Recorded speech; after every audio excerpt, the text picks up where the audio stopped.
wabarakatuh. Ketemu kembali bersama kita berdua di Humanisme Podcast. Podcast. Oke. Gimana, Mbak Eri kabarnya? Baik, alhamdulillah. Sehat? Saya gimana? Alhamdulillah baik. Lagi cukup tight juga kerjaan. Ya lagi banyak deadline Lagi ya. banyak deadline. Kalau buat HC ini lagi masa enak. Oh gitu? Ya. Belum ini ya? Belum menuju akhir tahun soalnya? Ini sih udah mau promosi tengah tahun lah.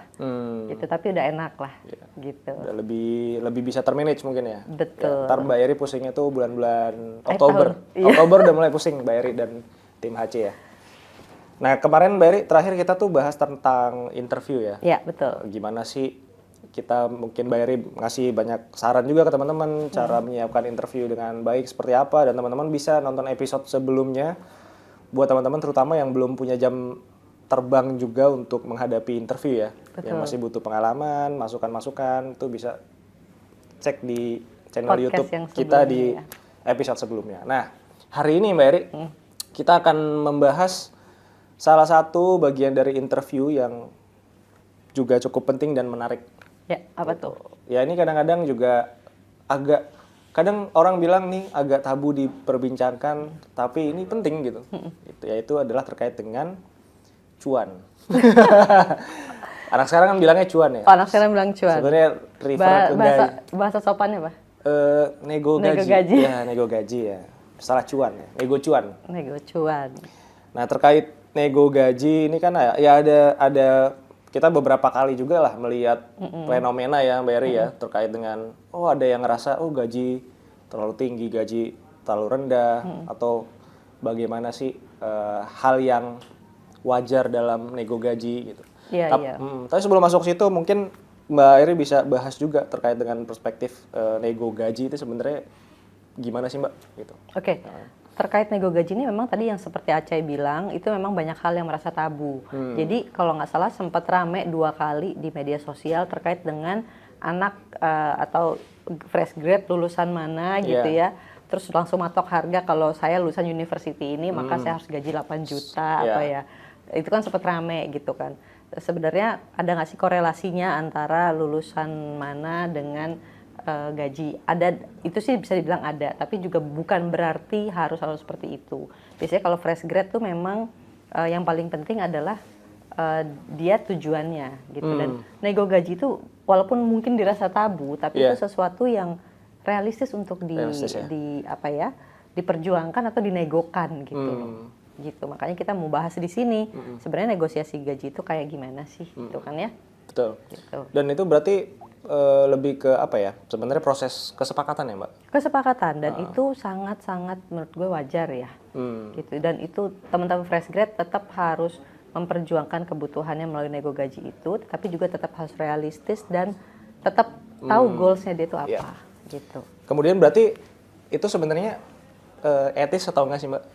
Etis. Nego gaji itu etis atau enggak? Etis ya? Etis, walaupun memang gini, mungkin karena kita orang timur ya, bicara tentang uang itu sesuatu yang kayaknya kurang enak gitu.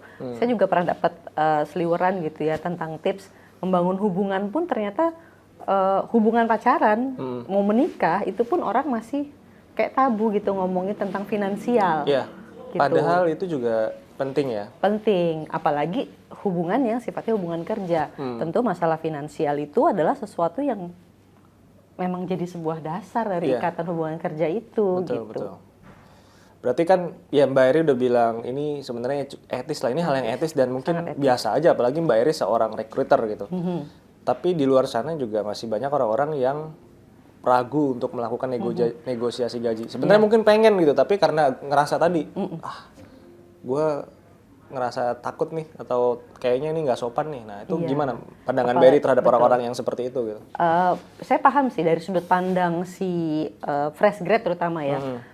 Saya siapa sih kok udah mau minta nego gaji aja gitu. Kebanyakan dengan rasa takut, terus takut juga dia merasa arogan. Tapi sebenarnya yang menurut saya juga cukup banyak di lapangan terjadi adalah fresh grade itu kepengen di awal dia nggak nyari gaji. Dia pengen ada pengalaman aja gitu. Atau dia memang udah target nih pengen masuk ke perusahaan itu karena misalnya core bisnisnya sesuai dengan impiannya dia. Misalnya dari lulus sudah kepengen jadi konsultan. Jadi ketika diterima di perusahaan konsultan yang memang mungkin menurut dia besar, ya udah dia nggak pakai mikir nego gaji lagi. Itu alasan-alasannya kenapa orang nggak nego gaji. Kalau alasan yang pertama tadi tentang merasa nggak nyaman, nggak enak, itu sesuatu yang menurut aku sih mesti dilawan. Tapi kalau misalnya enggak, yang saya kejar itu adalah ilmu pengetahuan atau saya kepengen masuk ke industri itu masih aku terima. Walaupun ada garis bawahnya sih. Jangan sampai tidak memperjuangkan kebutuhannya dia sendiri gitu. Ya itu nanti dibahas lebih lengkap ya sama Mbak Eri. Kebutuhan dia sendiri tuh kayak gimana rinciannya sih? apa gitu. Nah kemudian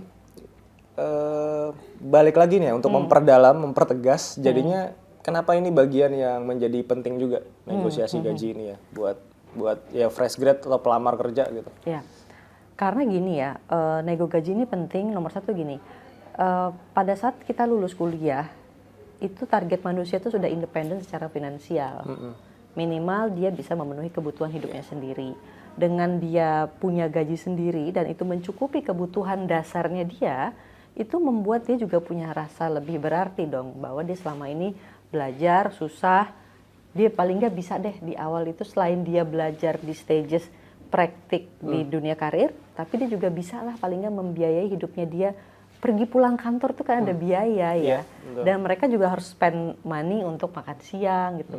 Jadi jangan sampai lulus kuliah pun mereka tidak bisa mendanai kebutuhan dasarnya mereka. Nah yang kedua, ketika kita nego gaji dengan gaji yang cukup sepadan, worth it dengan apa yang kita dapatkan, mungkin itu akan berpengaruh kepada mungkin stages berikutnya di karir gitu kan. Mungkin kita misalnya 2 atau 3 tahun di tempat itu, kita mau cari tempat lebih baik, kita sudah punya nilai negosiasi yang lebih baik untuk di gaji berikutnya. Kita juga lebih pede sih, karena ngerasa oh ya kuliah capek gitu berapa tahun, tapi sudah bisa membiayai dirinya sendiri. Itu ada kepercayaan diri yang berbeda, penghargaan diri yang lebih berbeda ketika kita menghasilkan uang yang mencukupi paling nggak kebutuhan hidup kita. Gitu. Nah terus biasanya itu kita kapan sih Pak saat kita waktu yang pas ya untuk dalam proses interview untuk melakukan nego gaji, itu kapan saat yang tepat? Oke, biasanya kalau perusahaan yang memang sudah punya mekanisme yang baik ya terkait dengan rekrutmen, itu di awal tuh biasanya dia kasih kayak semacam form atau apapun itu ya yang menuliskan ekspektasi salary si pelamar. Itu best practice-nya.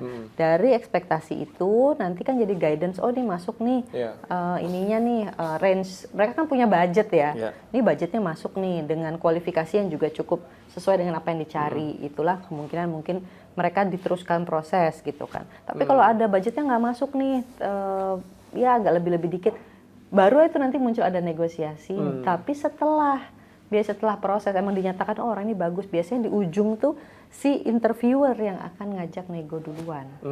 Gitu. Kalau yang Mbak Eri lakukan sebagai recruiter tuh seperti apa biasanya? Kalau kami di MUC itu memang kita sudah dari awal ketika kita lihat CV-nya bagus, kita invite interview, itu biasanya di hari H itu atau di sehari sebelum kita memang menyerahkan mereka sebuah form. Itu ada detail informasi sama ekspektasi salary-nya dia, terus kayak misalnya kapan tanggal yang memungkinkan dia menotis atau apa, itu juga bisa kita liatin di situ gitu ya, kita minta catat di situ.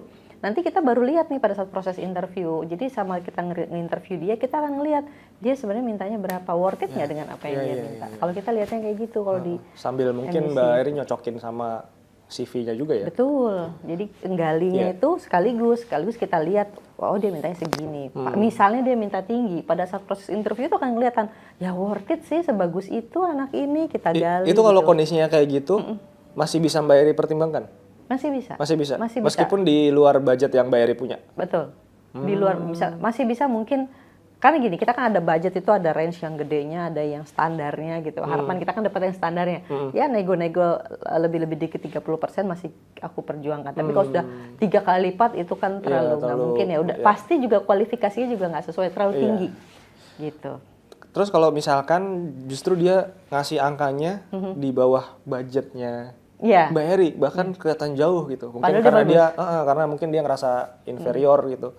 Tapi dia bagus banget. Wah ini anak oke banget sebenarnya CV-nya, interviewnya gitu. Nah itu gimana Mbak Eri sebagai recruiter? Sebagai recruiter tadi ya, itu nggak jarang loh aku temuin. Sering banget anak-anak yang fresh grade ini mungkin mereka asal itu tadi pakai alasan yang tadi mereka kepengen pengalaman dulu, ngerasa belum punya apa-apa, mau punya pengalaman dulu di Iya. perusahaan emang sudah diincar gitu, mungkin sudah ngincar MBC sejak lama, ya udah deh berapapun gitu.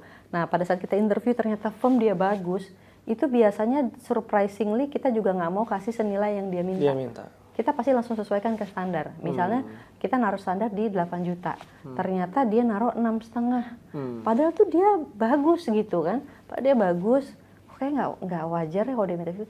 Udah kita masukin ke standar aja. Kadang kaget juga sih interviewnya. Interviewnya Kok oke gitu. ini serendah diri ini gitu ya.